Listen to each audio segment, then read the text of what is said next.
சிந்து நதியில் இந்தியா அணை கட்டினால் 10 ஏவுகணைகளை ஏவி அதை தகர்ப்போம்னு ஒருத்தர் மிரட்டியிருக்காரு. அதுவும் அமெரிக்கா மண்ணுல.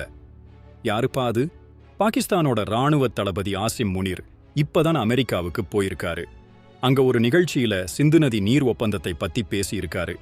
இந்தியா அந்த ஒப்பந்தத்தை ரத்து செஞ்சா பாகிஸ்தான்ல இருக்கிற 2 கோடி மக்கள் பட்டினி கிடப்பாங்கன்னு சொல்றாரு. அதோட இந்தியா அணை கட்டுனா அதை 10 ஏவுகணைகளை விட்டு தகர்ப்போம்னு அடாவடியா மிரட்டியிருக்காரு.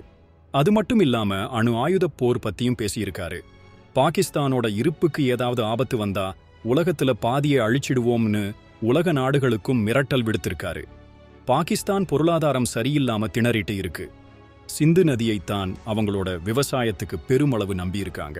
அதனாலதான் இந்தியாவுக்கு எதிராக கண்டபடி உளறிட்டு இருக்கிறாங்க. ஒரு ராணுவ தளபதியே இப்படி வெளிப்படையா மிரட்டுறது சரியா?